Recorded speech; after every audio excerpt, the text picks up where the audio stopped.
সুপ্রিয় দর্শক, আসসালামু আলাইকুম। সবাইকে স্বাগত জানাচ্ছি আজকের গুরুত্বপূর্ণ সংবাদে। প্রথমেই জানিয়ে দিচ্ছি সংবাদ শিরোনাম, পরে বিস্তারিত। সালাম আলাইকুম। একতাই শক্তি, তবে এই শক্তিগুলো মাঝে মাঝে বিপদেরও কারণ হয়ে দাঁড়াতে পারে। আমরা চাই না বাংলাদেশের সাথে কোনো দেশের যুদ্ধ তৈরি হোক, আর এই যুদ্ধের ফয়দা সেই 1971 অথবা 47 অথবা এর পূর্ববর্তী যেই বিরোধ আছে অথবা ঝাল আছে, সেইটা রণক্ষেত্র হিসাবে বাংলাদেশকে বেছে নেওয়া হোক। বর্তমানে বাংলাদেশে একটি গোষ্ঠী পাকিস্তানপন্থী সর্বোচ্চ লেভেলের অবস্থান জানাচ্ছে, আর এতে ক্ষিপ্ত হচ্ছে ভারত। প্রতিনিয়ত ভারত বাংলাদেশের মধ্যে যে বিরোধপূর্ণ বক্তব্য, এই বক্তব্যের পরিস্থিতি এমন একটা আকার ধারণ করেছে যে ভারত এবং পাকিস্তান এই দুই দেশ তাদের ব্যক্তিগত স্বার্থের জন্য বাংলাদেশ নামক রাষ্ট্রটাকে ব্যবহারের পায়তারা করছে, আর এতে সবচেয়ে বড় ইন্ধন যোগাচ্ছে এই দেশেরই কতিপয় গোষ্ঠী। বাংলাদেশকে হাত দিলে ভারতে মিসাইল ছড়বে পাকিস্তান। হঠাৎ করে কেন এত ভালোবাসা আমাদের পাকিস্তানের জন্য? আর বাংলাদেশে যদি ভারত মিসাইল ছড়ে তাহলে বাংলাদেশি বা কি করবে? অর্থাৎ পরিস্থিতিটা এমন একটা জটিল পর্যায়ে ধারণ করছে যে যে কোনো সময় একটা অনাকাঙ্ক্ষিত ঘটনা কিন্তু ঘটতে পারে। আর এই ঘটনা যদি ছোট আকারেও ঘটে, পাকিস্তান যদি এখানে এসে নাক গলায়, এর পরের পরিস্থিতি যা ঘটবে, ইউক্রেনকে দেখে আজকের দিনে আমাদের শিক্ষা নেওয়া উচিত। ইউক্রেন যুদ্ধটার রাশিয়া এবং ইউক্রেন যুদ্ধ সম্পূর্ণ কিন্তু এটা কানেক্টেড না।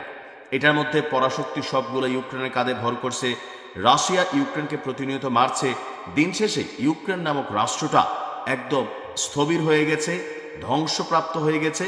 এই দেশে আগামী 100 বছরেও এটার আর কোনো পরিবর্তন হবে না। সো আমরা চাই না বাংলাদেশ নামক রাষ্ট্রকে ব্যবহার করে ভারত এবং পাকিস্তান তারা তাদের পুরনো যে শত্রুতা সেটার ঝাল মিটাক।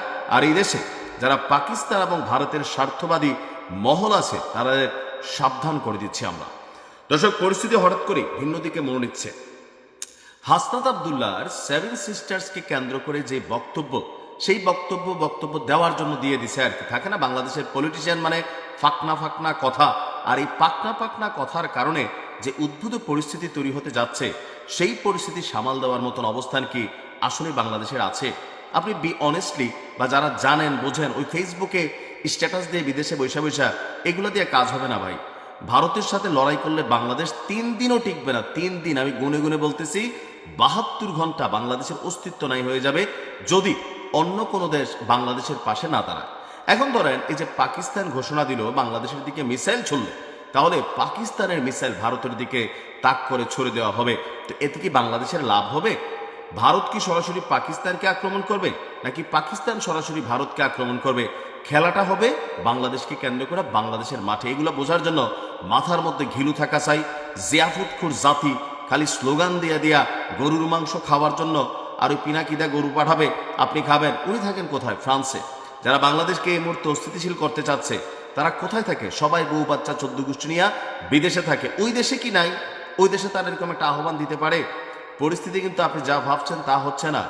আমরা যারা বাংলাদেশে বসবাস করব, আমরা যারা নিজেদের রক্ত শ্রমে মানে যেই উপার্জিত পয়সা বাংলাদেশে বিনিয়োগ করেছি, আমাদের যাদের দিন শেষে বাংলাদেশ ছাড়া গন্তব্য নাই, বাংলাদেশের পরিস্থিতি কিন্তু ইউক্রেনের দিকেই ধাবিত হবে। একটা চক্র কিন্তু লেগে গেছে।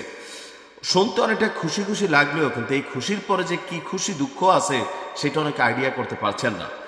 পাকিস্তানের ক্ষমতাসীন দল মুসলিম লীগের যুব শাখার নেতা কামরান সাইদ ওসমানী ভারতকে সরাসরি হুমকি দিয়ে বলেছে, বাংলাদেশে কোনো ধরনের হামলা হলে পাকিস্তানের সেনাবাহিনী এবং তার মিসাইল এর জবাব দেবে। এখন ভারতের সাথে বাংলাদেশে যদি যুদ্ধ হয়, বাংলাদেশ এবং পাকিস্তানের মধ্যে কি কোনো সামরিক চুক্তি আছে? যেমন ধরেন সৌদি এবং পাকিস্তানের মধ্যে একটা সামরিক চুক্তি আছে। যদি সৌদিতে কেউ হামলা চালায় তাহলে পাকিস্তান জবাব দেবে, পাকিস্তানে কেউ হামলা চালালে সৌদি জবাব দেবে।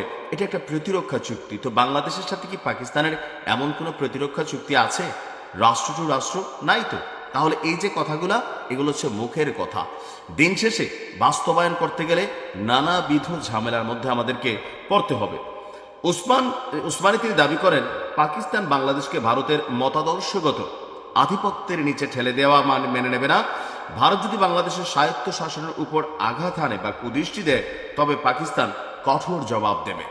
ভারত যদি বাংলাদেশের স্বায়ত্তশাসনে আঘাত করে, কেউ যদি বাংলাদেশের দিকে কুদৃষ্টি দেওয়ার দুঃসাহস দেখায়, তবে মনে রাখবেন যে পাকিস্তানের জনগণ, সশস্ত্র বাহিনী এবং আমাদের মিসাইল খুব বেশি দূরে নয়। শুনতে ভাল লাগছে, বন্ধুর দরকার আছে, তবে যুদ্ধ লাগাইয়া এমন বন্ধুর দরকার নাই। বাংলাদেশকে যদি কখনো কোনো দেশ হাত দেয়, আমাদের যা আছে, আমরা যতটুকু পারি, 3 দিন পারি, 3 মাস পারি, আমরা আমাদের লড়াইটা চালিয়ে যাব। তবে জোশে এসে হুঁশ হারানোর মতন অবস্থানে আমরা কিন্তু নাই। এই যে একটা গোষ্ঠী আমরা দেখছি, ওই যে জিয়াফুতখুর গোষ্ঠী আমি যাদেরকে বলি, স্লিপিং সেল, নিজস্ব কোনো ব্রেন নাই। উস্তাদ ডাক দিছে রাত বিরাত, রাষ্ট্রের সম্পত্তি ভাঙচুর, রাষ্ট্রীয় জিনিসপত্রের মধ্যে আঘাত করা, বুঝা না বুঝা নিজের দেশে নিজে আগুন জ্বালাই দেওয়া, নিজের দেশকে নিজে অস্থিতিশীল করা, এই যে স্লিপিং সেল অথবা ঘুমন্ত জাতি অথবা জিয়াফুতখুর জাতি, এদের কারণে এই মুহূর্তে বাংলাদেশ বিশ্বের কাছে এখন একটা নেগেটিভ রাষ্ট্রে পরিণত হয়েছে। আপনি দেখেন কানাডার পার্লামেন্টে বাংলাদেশে যে ঘটনাগুলো ঘটছে, এখানে অধিকাংশ ঘটনায় আমি গতকালকের ভিডিওতে বলেছি যে আমাদের ইসলামপন্থী যে সকল ভাইরা আছেন, দাড়ি টুপি পরিহিত বা পাঞ্জাবি পরিহিত, তাদের ফুটেজগুলো কিন্তু ওয়ার্ল্ড ওয়াইড ভাইরাল হচ্ছে। আর এগুলো দিয়ে খুব বেশি যে সুখকর কোনো কিছু আসবে ভবিষ্যতে, তা না। দিন শেষে বিশ্বায়নের যুগ।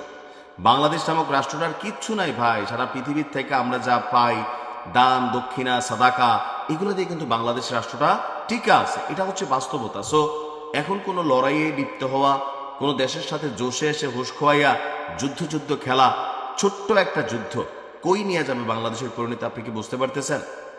যারা এই দেশকে পাকিস্তান রাখতে চাইছে অথবা যারা এই দেশকে ভারত রাখতে চাইছে, এই দুইটা গোষ্ঠী বিভিন্নভাবে সোশ্যাল মিডিয়া, অফলাইনে, বিভিন্ন জায়গায় এরা কিন্তু সক্রিয়।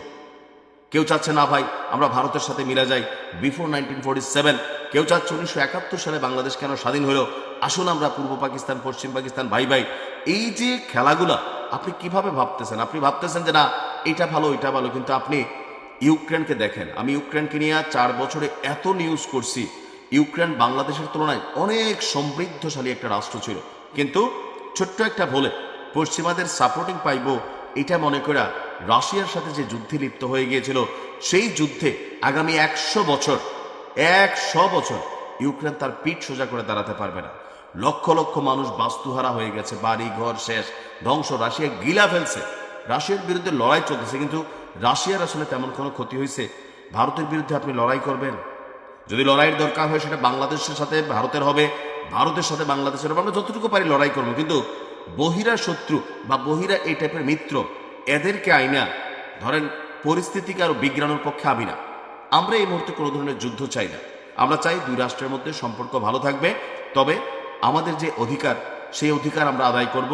সীমান্ত, পানি, বিভিন্নভাবে ভারতের সাথে আমাদের যে স্বার্থ, সম্পূর্ণটা আমরা রাষ্ট্র টু রাষ্ট্র আদায় করে নেব।